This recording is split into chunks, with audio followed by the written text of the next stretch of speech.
us Dr. Rafiya. He is Deputy Director of Fragrances and Flavors, and he will have the lecture after 10 or 15 minutes until lunch. The second session will be conducted by him. And we have also with us Dr. Madhivi Peters, and she's running an NGO on MAPs in Kargil. Okay, so she will have some 10-15 minutes with you about entrepreneurship, because you are all studying, and we should not look for the job. Everybody is telling you. But how important is entrepreneurship, and we should not rely on just after the getting a post-grad certificate, we will look for the advertisements on the papers and see which job is good for me or which is not. And even sometimes we end up taking such jobs like which is not a justice to our degree. So having an entrepreneurial thought process right from the beginning is very important. And whenever you get some opportunity to meet any personality which can encourage you towards entrepreneurship, you should grab it. So I will just request Dr. Madhivi. Madhivi, can we have? Yeah, I'm audible, right? Okay. Okay. So my name is Madhivi. I'm actually from Bangalore. And my background is I was a corporate lawyer for many years. Then I had a career change and I got into environmental conservation and sustainable development.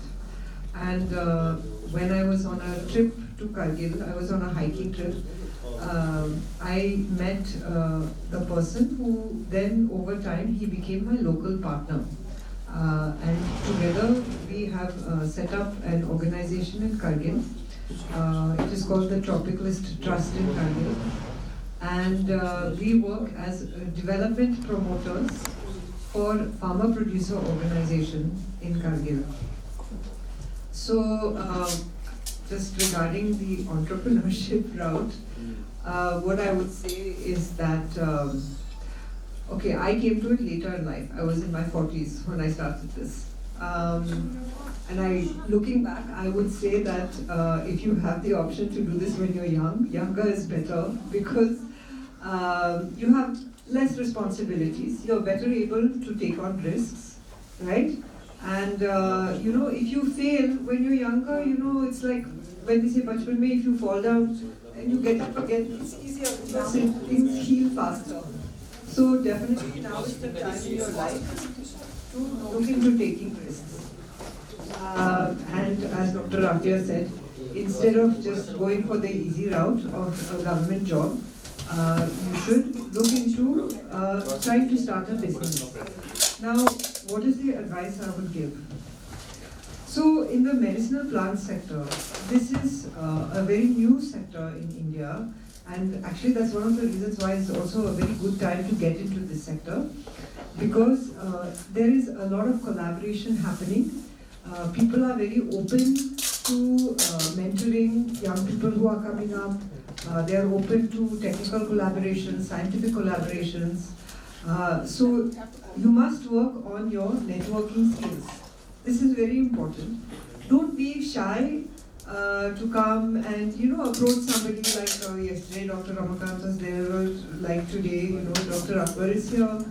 Come and talk to them, and you will find that for the most part they are very open to advising you, mentoring you. So that's all, that's very important. Then the other thing is, if you have the option to do so, try to get in within a startup ecosystem.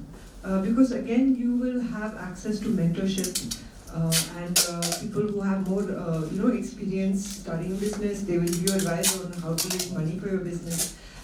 In Srinagar, I know that yesterday Mr. Ishfaq Abidi was here, and I think he's coming again tomorrow. They have an organization called Launchpad. So if you can get on board, try to become part of that Launchpad ecosystem, you will start to meet other young entrepreneurs, other people who are looking for investment opportunities in Srinagar. So this is the other very important thing that you have to think about. For example, in the area that we work in Kargil, it is a highly risky and isolated area. So for us to get private capital is practically impossible. No businessman is going to put his own money in a place like Kargil. So in our case, when we started up, we have to look for government money. And there is government money. There's a lot of government money because the central government is very keen on developing this region. Now, the challenge with government is a very, very complicated affair, okay? Which, to be honest, I think if you are young and just starting out, you're not going to be able to do yourself, you know.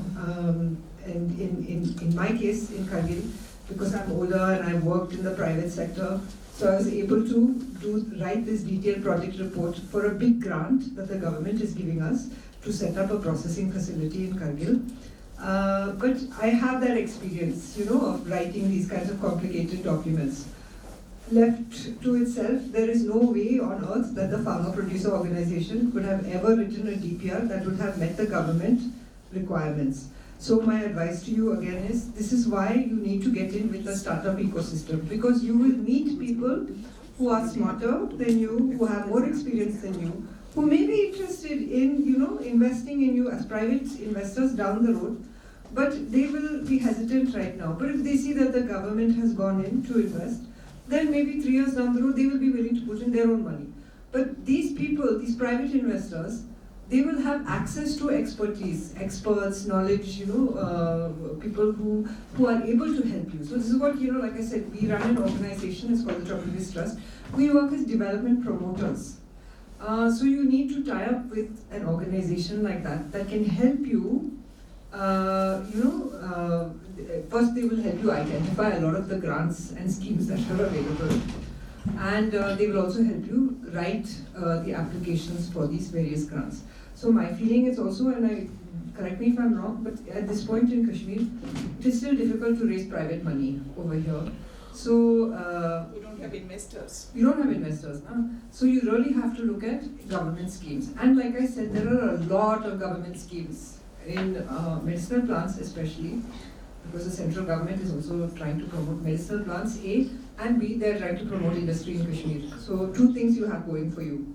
So spend a lot of time, you know, browsing the NMPD, National Medicinal Plants Board. They have some schemes, startup schemes. SIDBI, Small Industries Development Board of India, SIDBI. Yesterday, the SIDBI representative from Srinagar had come. I think he has given the number also. So that's another option for you. NABARD, National Agricultural, NABARD, sorry. Bank. Yeah, Rural Development, Bank for Agriculture and Rural Development. They give out some schemes. They have some schemes for, you know, especially these farmer-producer organizations. Now, see, that's the other thing, is that if you are interested in the medicinal plant business, I'm assuming most of you, I don't know what kinds of backgrounds you come from, but I'm assuming you're not farmers with very large land holdings. Now, if you're going to approach medicinal plants as a business, and you don't own thousands of acres of land, then the best thing for you to do is to look into registering a farmer cooperative, like a farmer-producer organization. So again, the government has schemes for this, for setting up and registering FPOs. You can look it up, where basically you have to organize, say, 500 farmers. Maybe they're all small holding farmers, you know, they each have maybe 1 or 2 canals of land, you know. But then collectively you have a lot of land, right? So if you have a buyer coming and, you know, he has a certain big order, you can meet that order. And again, you know, you have some advantages that I didn't, is that you are native to Kashmir. I am not from Ladakh. But anyway, I worked with my local partner and, you know, we have registered 600 farmers in our farmer producer organization.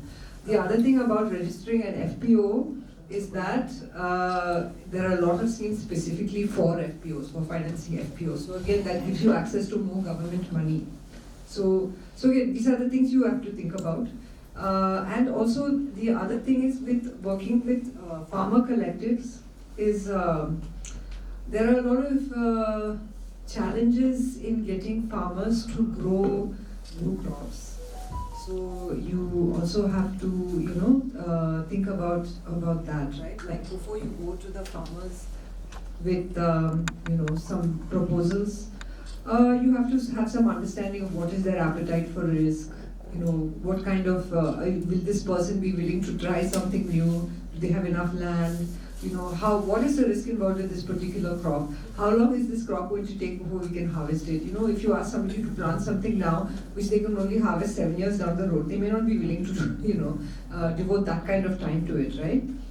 So that's another thing that you have to do is you have to tie up with subject matter experts like ANSQUAS, so you have to bring them on board in any kind of medicinal plants enterprise that you're doing. So in short then, it's a lot of work to start a medicinal plants enterprise, but you're all young and this is the time to do it. You have the energy. And as I said, this is a great time in India as well to get into this sector because there's a lot of government support for it. Now, what you have to do is you have to either become part of an ecosystem or in a sense create your own ecosystem, That is, you have to develop the links with private industry, you have to develop the links with startups, like I said with Ishfaq yesterday when he came. You can join Launchpad, that is their organization in Kani. Kani Creative is the place where they are running this thing. Then you have to see about capital, talk to different people. Maybe you're lucky in some cases you may not need to rely on government funding. You may be able to tap family members, maybe interested in putting up some money, But these are all things that you have to think about before you start. But it will take maybe, so the thing is when we did it, we really started from scratch. There's nothing, there's no infrastructure in Kargil at all. So it's taken us a good amount of time to get to where we are. But the thing is now that we have that experience, we can help you get to the same point much faster, I believe we are going to set up some kind of working group, WhatsApp group after this. So anytime anybody has questions, please shoot them our way. Happy to share with you whatever we have learned.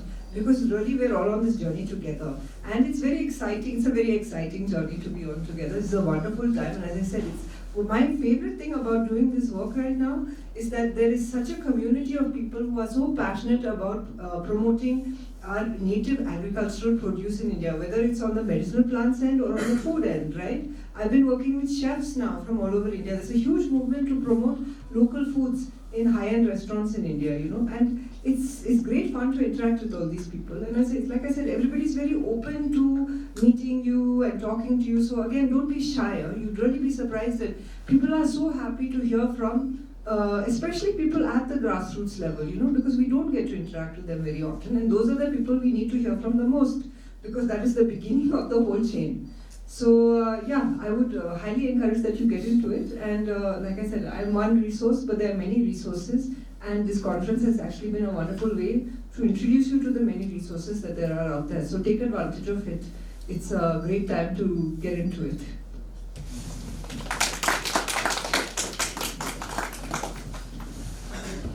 Thank you, Madam Peter.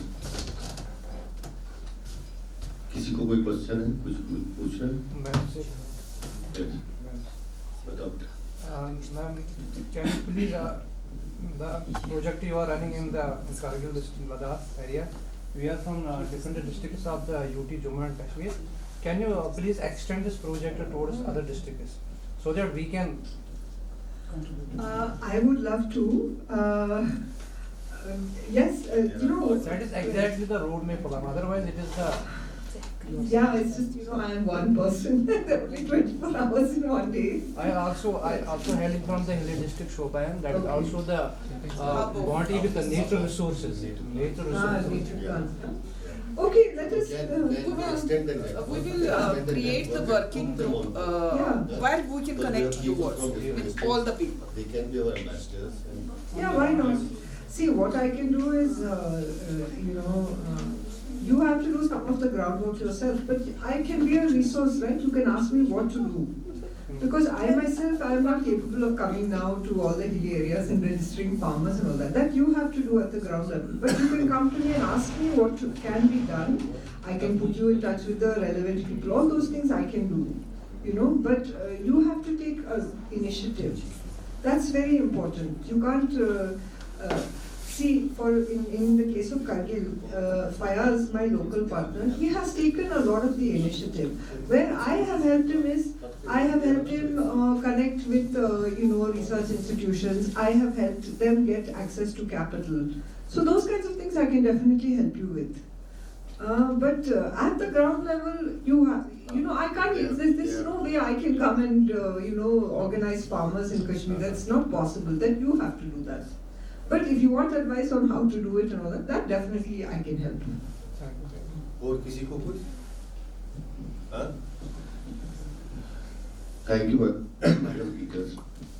So I, on behalf of SCOS Kashmir and KVK Gandarbal, thank our resource persons, particularly today, which are with us on the dais. Dr. Nadeem Akbar is a renowned name in medicinal aromatic plants. Madam Peters is also a renowned name. She's such a person who has transformed his own journey for the cause of the society. That's very great, because we have today a lot of students also, and it will be an inspiration for them. We have brought the ACE resource persons across India to this place, so that you are able to inspire yourself, so that you are able to get something, you are able to learn something. So this is one example. Both on my left and right, there are examples. But because this medicinal aromatic plant sector, which we are focusing for this 7 days program, is a very important recent sector where we can do wonders.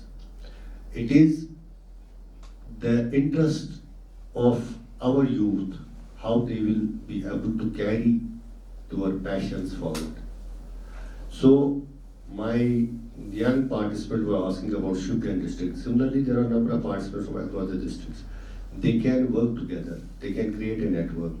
We are there for helping you. We will connect you to people who are doing wonderful work in this sector, so that you are able to move forward and do something both for their livelihoods as well as for conservation and development of this sector, isn't it? So that is very important. You have to also work out. It's not that whatever you perceive, so other people have to do. We have to do ourselves.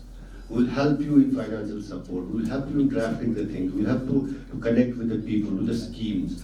We will help you to connect with the right persons. But it will depend upon what you perceive, what's your target, how you are going to do the things in the next 5 or 10 years, and what will be your objective. Because the madam has rightly said that she has an objective of working for the sustenance, working for the development, working for the welfare of the people in difficult terrains. She's from mainland India, she's from Bangalore, but she has traveled across the world. She was in Singapore doing a nice job. She's a jurist. But for the cause of the society, for the cause of the people, she transformed her journey and is working in a different direction. So it is an inspiration for us also. Because you people are our young minds, you people of our resource, you are our precious human resource. You have to move forward. It's not that you will only see and attend the workshops and conferences. You have to move beyond that also. Education doesn't mean that you will collect and just put on the degrees on your desk and go for government jobs and other things. It is something beyond that now, because there are opportunities, there are ways to move forward, and it is you people who have to find out the way. It is you people who have to find what I am going to do with my future and how your future will decide the future of your society. Wherever you are from, because yesterday we had that gentleman from Kargil, what's his name? Fayaz Hussain. So he's what his basic profession was? Okay, so he has done his graduation in history from the University of Kashmir. So here is another example of somebody who he's driven by passion, for protecting the native flora of Kargil. So on his own, he had been documenting the native medicinal flora of Kargil for 5, 6, 7 years. Then, fate really brought us together. And, I was so inspired by his passion. I said, I must do something to help this person. Because what I want to say, as Dr. Abidi is saying, that your initiative is very important. I am just a facilitator, but you have to take the initiative. So that is what you people have to do, because you are educated. He's a man from history, and he's doing wonders for the last 7, 8 years. He's trying to conserve the flora and fauna of Kargil. Single man, but associated with a good network of the people. है ना? So आपको भी वही करना है. You people also have to do. आपको वो नहीं करना है कि कंजर्वेशन ही करनी है, बाकी चीजें ही करनी है. मैं कह रहा हूँ कि आप सबसे बड़ी बात है कि that you people have to perceive what you are going to do. People have to perceive whether you will go for government jobs or you will go to out of box things. अगर आपने कुछ हुनर सीखा है, if you are education, हमारे पास highly qualified people इसमें है, but both girls and boys, some who have done something, some who want to do something. It's not कि आपके पास capabilities है, you have capabilities, you have everything. मगर सबसे बड़ी बात जो है कि एक passion होना चाहिए. सबसे बड़ी बात है कि आपके पास एक टारगेट एंड ऑब्जेक्टिव होना चाहिए. Unless and until you have an objective, you cannot do anything. चाहे कुछ भी हो. If you are not able to fulfill your objective in life, you will not be able to do anything. वो life वही घूमती रहती है. Again वो कहते हैं inventing the wheel again and again. हम वहीं पे पहुंचेंगे. वो ये करता है, ये करता है, ये करता है. लेकिन असली काम क्या है? It's my own self. अपना आप, अपनी खुदी जो है वो है कि वो आपको सिखाएगी कि आपको क्या करना है. हाँ, आप लोगों से इंस्पायर होते हैं. आप यहाँ पे देखते हैं कि जो लोग अपने डिफरेंट सेक्टर, मेडिकल सेक्टर में कोई है, एग्रीकल्चर सेक्टर में कोई है, कोई इंजीनियरिंग सेक्टर में है जिसने नाम कमाया है ना. तो ऐसे ही लोग हैं हर एक सेक्टर में. एजुकेशन में कोई है. इसी तरह आप, क्योंकि आपके पास पूरी लाइफ पड़ी हुई है, आपके पास पूरा फ्यूचर पड़ा हुआ है. And there are opportunities available this time. Government is so particular about changing and transforming the things at grassroots level कि पहले इतनी opportunities नहीं होती थी आज से 10 साल 15 साल पहले. Now there are schemes which are available to you. There are number of things which you can go. तो आप अपनी skill development, अभी आप जो है हो रहा है skill development, ये आप कर सकते हैं. You can associate yourself with good platforms. जैसे Launchpad अभी यहाँ का इन्होंने बताया. इसी तरह बहुत सारे platforms हैं जहाँ पे आप अपने आप को एसोसिएट करके सीख सकते हैं. You can do something. तो ये वही मेरी आपसे रिक्वेस्ट है कि आप यहाँ पे आए हैं, सीख रहे हैं, तो यू शुड डू समथिंग. तो इसमें आप अपना माइंड बना लीजिए और आगे बढ़िए. दूसरी बात ये है कि आज जो हमारे 5 दिसंबर है, this is our world soil day. ठीक है ना. तो आपको पता है कि सॉइल की इम्पोर्टेंस कितनी है. तो सॉइल जो है जिसको हम मातृभूमि बोलते हैं, तो सब कुछ सॉइल से ही होता है और सब कुछ सॉइल में ही जाता है ना. We also have to go to soil. ठीक है ना. तो इसके बारे में I request doctor Ejaz to just